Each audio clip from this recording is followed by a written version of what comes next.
आज प्रश्न पत्र 8 है, 8 नंबर का टेस्ट है।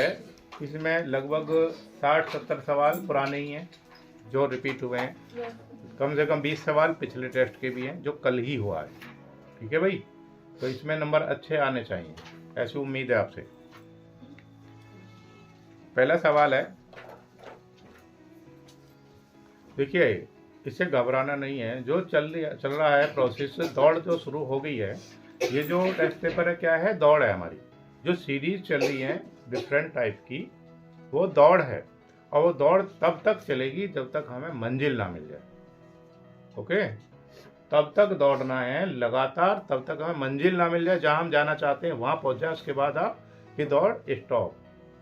अभी किसी को बीच में नहीं रुकना है, ना ही क्लास ड्रॉप करनी है। ऐसा नहीं कि भाई ये शादी में चले गए। जो शादी का काम है 2 दिन का, 2 ही दिन में ख़त्म कर लीजिए उसे। कोशिश करिए समय बचाने की। ठीक है, जहाँ जाइए, हर जगह जाइए जहाँ जाना चाहते हैं, लेकिन सीमित समय के लिए। काम कोई प्रभावित ना हो, क्योंकि हमारे लिए सबसे ज़्यादा ज़रूरी यही है, जिसके लिए आपने सालों मेहनत की है। अब उसका परिणाम आने वाला है, अब उसकी परीक्षा होने वाली है। तो अब आपकी जो चाल है ना, वो धीमी नहीं पड़नी चाहिए। निरंतर दौड़ते रहिए जब तक लक्ष्य की प्राप्ति ना हो। पहला सवाल है, ध्यान से देखिएगा। बारोक कला का पिता किसे कहा जाता? Michael Angelo. प्रश्न नंबर 2, राफेल का वास्तविक नाम क्या था? बहुत बार आ चुका पेपर में, टेस्ट पेपर में भी। राफेलो सांति। द स्कूल ऑफ एथेंस नामक भित्ति चित्र कहां चित्रित है?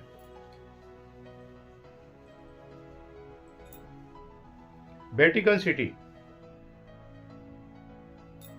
वेटिकन सिटी का पुस्तकालय है वेटिकन पुस्तकालय।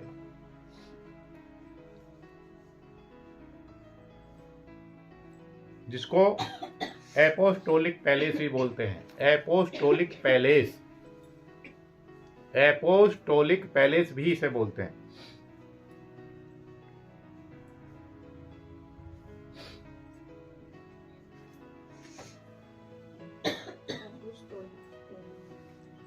हाँ, द स्कूल ऑफ एथेंस नामक भित्ति चित्र को किसने चित्रित किया था? राफेल ने चित्रित किया था 1509 से 1511 के बीच। यहीं पे लिख लीजिए या ऊपर लिख दीजिए, कहीं पर भी लिख दीजिए जहां पर आपको अच्छा लगे, लेकिन उस प्रश्न का नंबर भी डाल देंगे।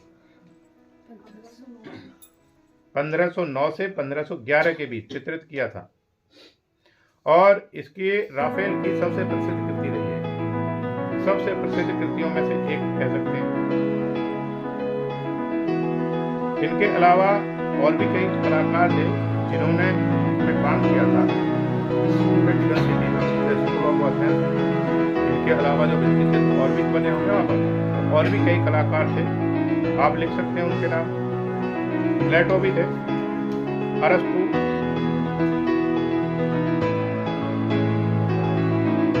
टालमी आदि, इनके भी चित्र इन्होंने बनाए थे। इनके भी चित्र इन्होंने वहीं पर बनाए थे, उसी दीवार पर। अगला है 4 नंबर सवाल, सियन को किस दूसरे नाम से भी जाना जाता है?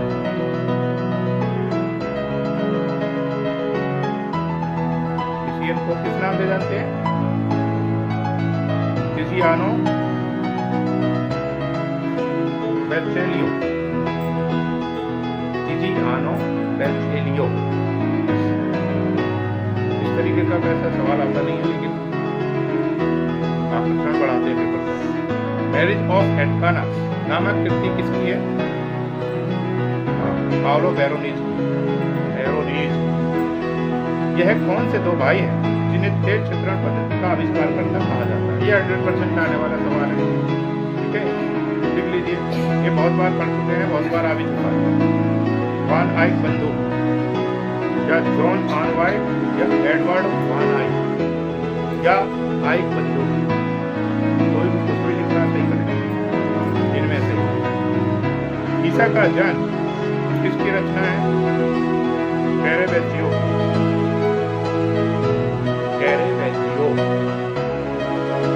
अकेलापन नामक चित्र किसका है?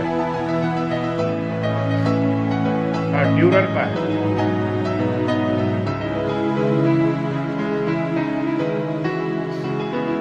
एक और चित्र था अकेलेपन से संबंधित था, लोनली, लोनली। ये किसका चित्र है? वान गॉग का। यहीं पे लिख लीजिए इसको, अकेलापन।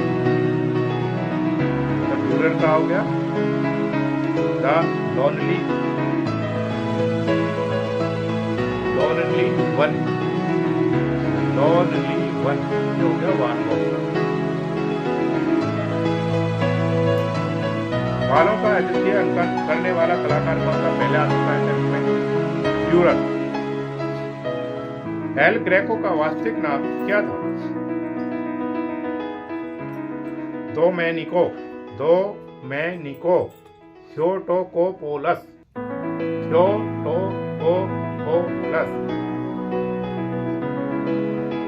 डोमेनिको थियोटोकोपोलस। कौन थे ये? चित्रकार थे, मूर्तिकार थे, वास्तुकार भी।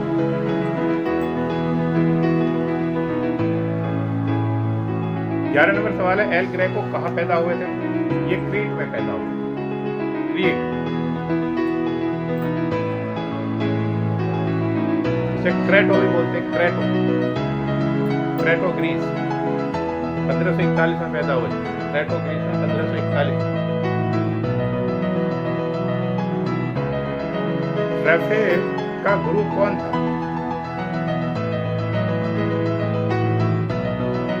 पेरुगिनो, प्रसिद्ध चित्रकार। पेरुगिनो प्रसिद्ध चित्रकार। पुरुचिनियो भी बोलते हैं इसको, ठीक है, जो कि पाश्चात्य शैली के शब्द है, थोड़ा बहुत बोल सकता है। हाँ, पुरुचिनो भी बोलते हैं, पेरुगिनियो भी बोलते हैं, पेरुगिनो। चिनोरेली के प्रसिद्ध चित्र का क्या नाम है? संसार का अंत। संसार का अंत। कला के विज्ञान का सम्राट कहकर किसकी प्रशंसा की गई है?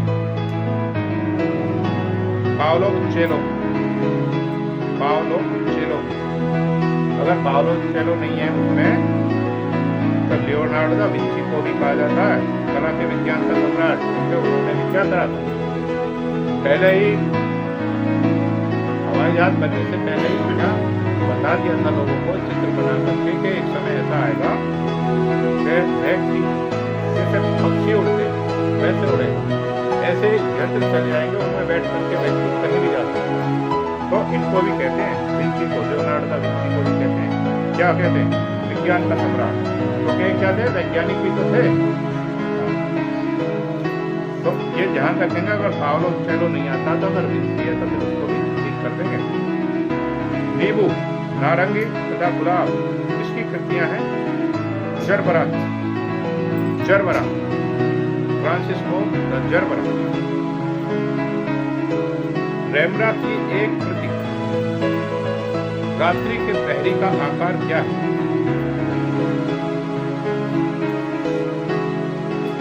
14x12 है, इसको ऑप्शन लिखते हैं, ठीक है, लेकिन इसका लिखिए 14x12 लिखिए आप।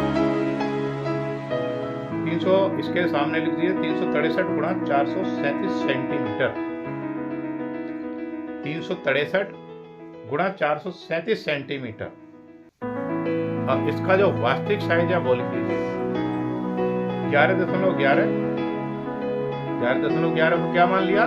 12 मान लिया, ठीक है। 11.11 गुणा 14.4 इंच। 14.4 को क्या मान लिया? 14 मान लिया। तो हल्का फुल्का सा इन्हें लिखने के लिए कर लेते हैं। आलसी नौकर नामक चित्र किसका है? कई बार टेस्ट में आ चुका है, वर्मियर का। जॉन वर्मियर कहाँ के निवासी थे? कहाँ के थे? नीदरलैंड के थे, नीदरलैंड के। अगर किसी बच्चे ने लिखा है डेल्फर शहर तो भी ठीक है, वो नीदरलैंड में ही था। वो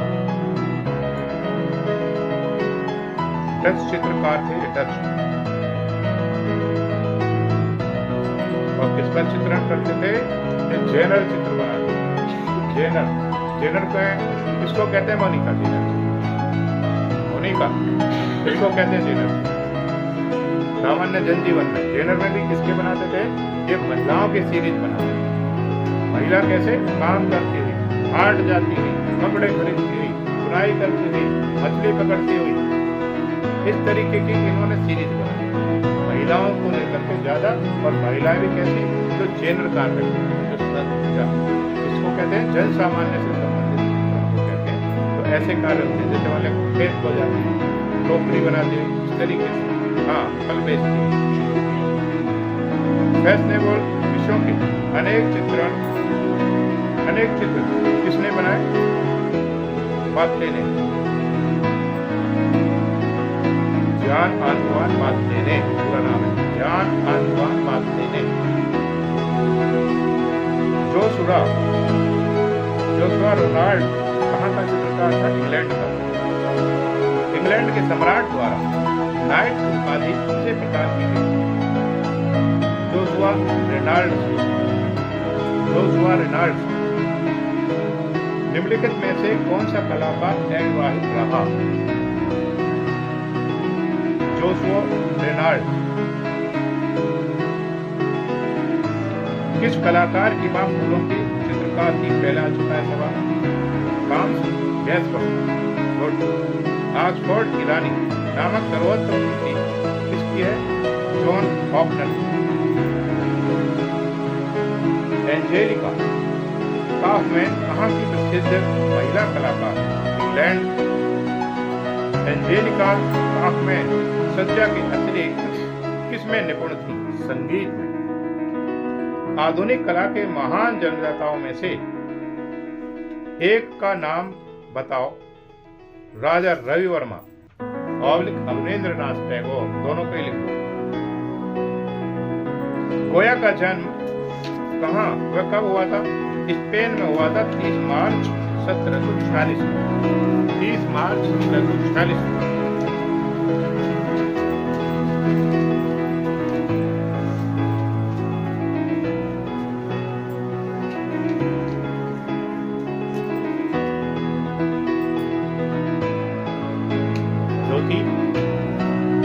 जब हम अगर टेस्ट पेपर पढ़ रहे हैं तो टेस्ट पेपर ही पढ़ना, ओके।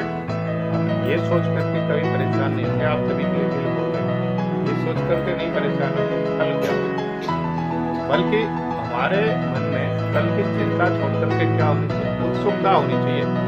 कल क्या होगा, एक होगा कल क्या होगा, पता नहीं कल क्या होगा, एक होगा कल क्या होगा, यानी कल कुछ अच्छा होगा। उसके लिए हम कई बार जब अच्छा होना होता है तो हम मेहनत तो नहीं करेंगे, तो हमें ऐसा इंतजार करना चाहिए ना डर का, यानी कि हमारी नींद उड़ जाएगा, कल क्या स्पेशल होगा, वो वाला कल।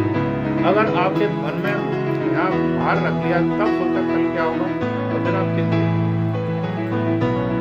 चिंतित है। अगर ये सोच करके करेंगे कल क्या होगा, तो उत्सुकता है। उत्सुक रहिए किसी भी नए काम के लिए, हमेशा उत्सुक रहिए, कुछ नया सीखने के लिए मिलेगा, कुछ इसमें नए शब्द मिलेंगे, है ना, कुछ नए प्रश्न मिलेंगे, कुछ ऐसे मिलेंगे जो पेपर में आएंगे, कुछ ऐसे भी प्रश्न होंगे जो हमें मेरिट रख ले जाएंगे। उनके लिए हमेशा हमें क्या होना चाहिए, उत्सुक होना चाहिए। जब हम किसी नए कार्य के लिए उत्सुक होंगे तो हम सफल होंगे। हम उसे चिंता का कारण ना बनाए, अनायास उसको चिंता ना बनाए। जो पता नहीं टेस्ट मेरे याद नहीं है, जैसे ये टेस्ट याद नहीं है तो पता नहीं कौन सा टेस्ट ले लेंगे, अब उसको चिंता में आ गया, बताना कौन सा टेस्ट, वो नहीं सोचिए। अब ये सोचिए उसमें कितना अच्छा मिल जाएगा, उसे फिर हम याद करेंगे। तो उस हमारे किधर चलना, पॉजिटिव, हमेशा पॉजिटिव की तरफ चलना। हाँ जी, सत्य की मृत्यु नामक चित्र किसका है, गोया का है। आधुनिक चित्रकार नामक पुस्तक किसने लिखी, रस्किन ने। टर्नर को किसका पिता कहा जाता है, प्रभाववाद, अभिव्यंजनावाद, दोनों का इसी को कहा जाता है। क्या थे प्रभाववाद, अभिव्यंजनावाद? 20वीं सदी के कला आंदोलन थे, 20वीं सदी के कला आंदोलन थे। लंदन में वाटर कलर सोसाइटी की स्थापना कब हुई है, इंपॉर्टेंट सवाल।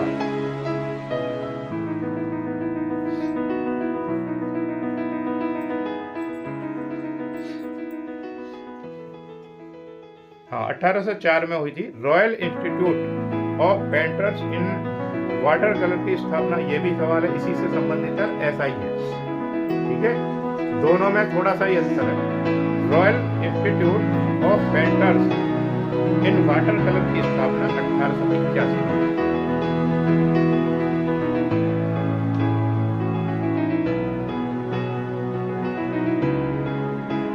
स्थापना किस समय हुई? 31 में। क्या सही लगा? 31 में, 1831 में।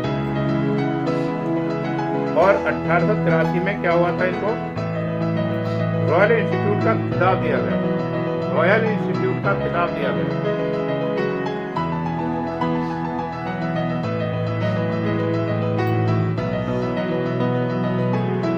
और जो ये संस्था थी वाटर कलर सोसाइटी, इसका जो मुख्य कार्य था वो क्या था?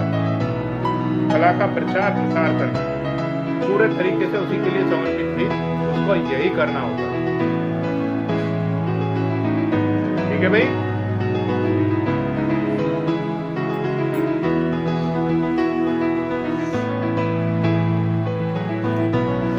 अलौकिक अनुभवों का तेरा किसे कहा जाता है? विलियम ब्लैक को। नव प्रभाववाद के प्रणेता कौन है? जॉर्ज सोरा। अब प्रणेता तो जॉर्ज सोरा हो गए। और नव प्रभाववाद की शुरुआत कभी थी? 19वीं सदी के अंत में। 19वीं सदी के अंत में विकसित हुआ नव प्रभाववाद।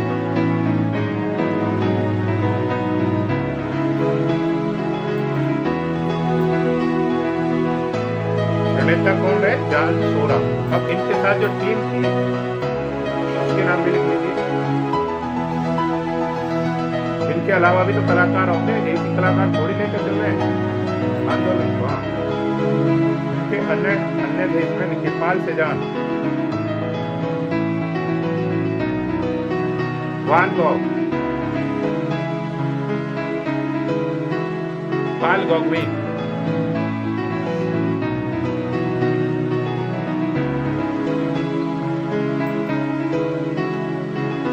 आदि आदि। जो जॉर्ज सोरा थे, अब इसमें लिखिए बिंदुवाद नामक तकनीक है। लिख लीजिए, बिंदुवाद नामक तकनीक का आविष्कार भी जॉर्ज सोरा ने किया। बिंदुवाद नामक तकनीक का आविष्कार भी जॉर्ज सोरा ने ही किया।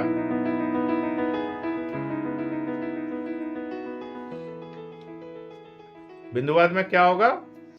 डॉट डॉट से क्या बनाएंगे? चित्रण। फ्रांस शैंपेन नामक विज्ञापन चित्र को किसने चित्रित किया था? पियर बोनार ने। पियर बोनार ने। मैंने अनुभव किया कि मुझे कोई स्वर्ग प्राप्ति हुई। यह चित्रकारी के अनुभव को किसने व्यक्त किया था? मातिस। मातिस। पिकासो ने 1901 में कौन सी पत्रिका का प्रकाशन आरंभ किया? युवा कला।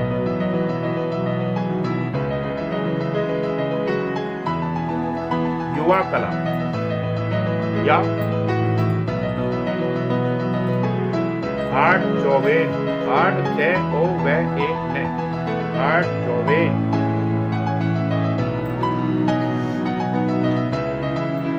और ये जो पत्रिका थी कहाँ से होती थी? मैमेड से प्रकाशित होती थी। मैमेड।